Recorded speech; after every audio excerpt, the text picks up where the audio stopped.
चलो इसके बाद देख रहे हैं क्वेश्चन नंबर 2 है 3.3 का क्वेश्चन नंबर 2। क्या है क्वेश्चन नंबर 2? देखो इसमें लिखा है 2x + 3y = 11, 2x - 4y = -24 को हल कीजिए और इसमें m का y मान ज्ञात कीजिए जिसके लिए y बराबर कितना हो, mx + 3 हो। देखो क्या है, हमें दो समीकरण दिए गए हैं। सबसे पहले कीजिए क्या दिए गए समीकरण, तो हम क्या लिखेंगे, दिए गए समीकरण। सबसे पहले तो दिए गए समीकरण कौन कौन से दो समीकरण है अपने पास, वो समीकरण लिख रहे हैं हम। कितना है, 2x + 3y, 2x + 3y = कितना 11 और कितना है 2x - 4y = -24। ठीक है ना, ये है और चेक कर ले रहे बिल्कुल सही, ठीक है ना। चलो ये हमें दो समीकरण दिए गए हैं, हमें क्या करना है, इनको हल करना है इन समीकरण को, और हमें y बराबर mx + 3 दिया गया है। ठीक है, तो उसमें हमें m की वैल्यू भी बतानी है कितनी है, m का मान भी याद करना। ठीक है, इंपॉर्टेंट है क्वेश्चन, ठीक है ना, एग्जाम की दृष्टि से, मैंने एग्जाम के लिए इंपॉर्टेंट क्वेश्चन है। ठीक है, देखो क्या है, सबसे पहले दो समीकरण दिए गए हैं, हमें क्या करना है, समीकरण 1 और 2 डालना है इनको। ठीक है, क्या करना है, हमें x और y के हल करने का मतलब होता है समीकरण को हल करना, मतलब क्या करना, हमें x और y के मान ज्ञात करना है। सबसे पहली चीज तो x और y के मान जो मिलेंगे, पूरी प्रोसेस ये है कि x और y के जो मान मिलने वाले हैं उनको हम कहाँ रखेंगे, जो हमें इक्वेशन दी गई है वो छोटी वाली, ठीक है ना, उसमें हम जैसे ही रखेंगे तो हमें m का मान मिल जाएगा। ठीक है, तो इसको इसमें x और y का मान ज्ञात करने के लिए क्या करना पड़ेगा, सबसे पहले तो देखो इसको दो विधि से कर सकते हैं अपन। एक तो वो अपन अभी पढ़ी रहे प्रतिस्थापन विधि, ठीक है, उससे भी कर सकते हैं, या फिर आप चाहो तो ग्राफ की विधि, लेकिन कोई नहीं करेगा ग्राफ की विधि से, ठीक है, बहुत टफ पड़ जाती है वो तो, ठीक है ना। तो ग्राफ की विधि से तो कोई नहीं करेगा क्योंकि बहुत बड़ी भी हो जाती है और टफ भी हो जाती है। ठीक है, अब प्रतिस्थापन विधि भी नहीं कर सकते इसमें, क्योंकि अब हमें ऐसा नहीं लगा कि इसमें प्रतिस्थापन विधि से करना चाहिए। ठीक है, क्वेश्चन देखो क्या है, सबसे पहली चीज तो ये है कि जैसे हमें क्या दिए, समीकरण दिए होते हैं तो उनको देखना पड़ता है, यदि उसमें कोई विधि नहीं लिखी है पर्टिकुलर, इस विधि से सॉल्व कीजिए।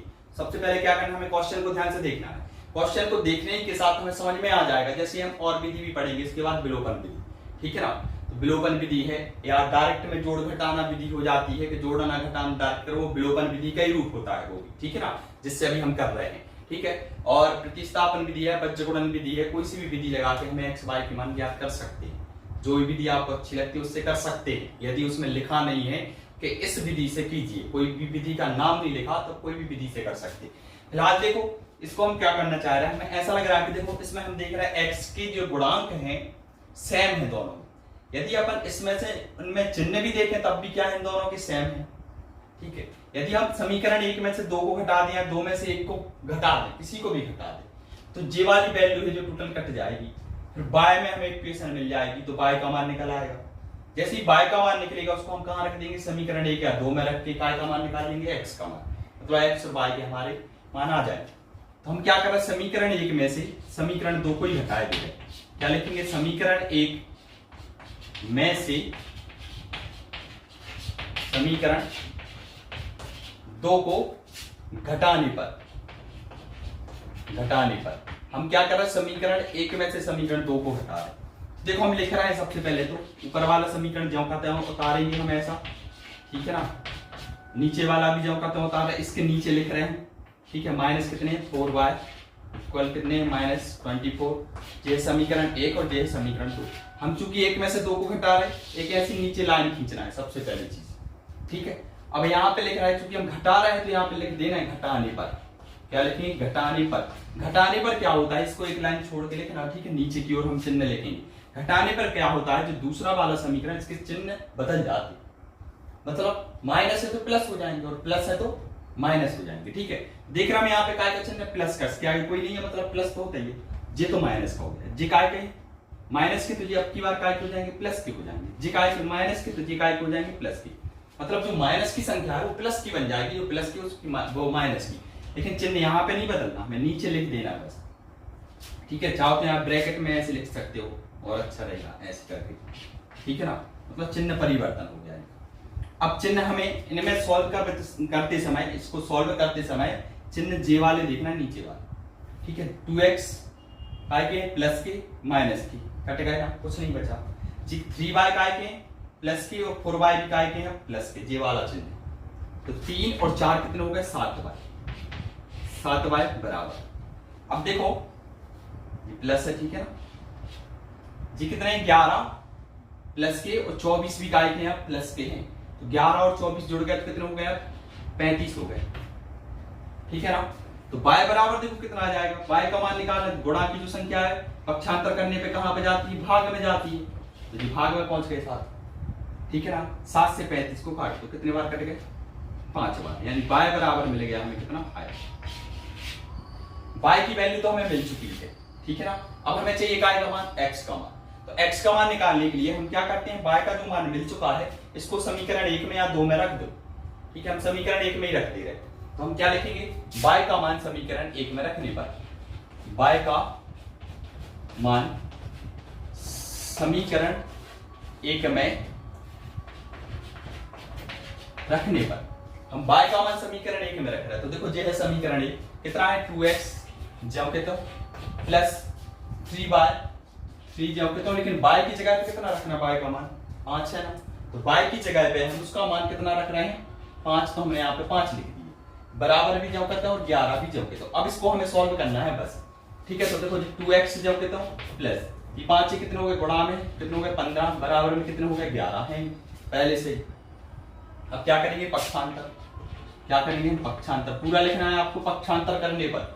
जैसे हम पक्षांतर करेंगे 2x जब करता हूँ बराबर भी जब करता हूँ 11 भी जब करता हूँ, 15 का उस तरफ पक्षांतर कर रहे हैं, 15 उस तरफ जाएंगे तो प्लस के हैं तो काय के हो जाएंगे, अब इस तरफ आने के बाद माइनस के हो जाएंगे, ठीक है ना।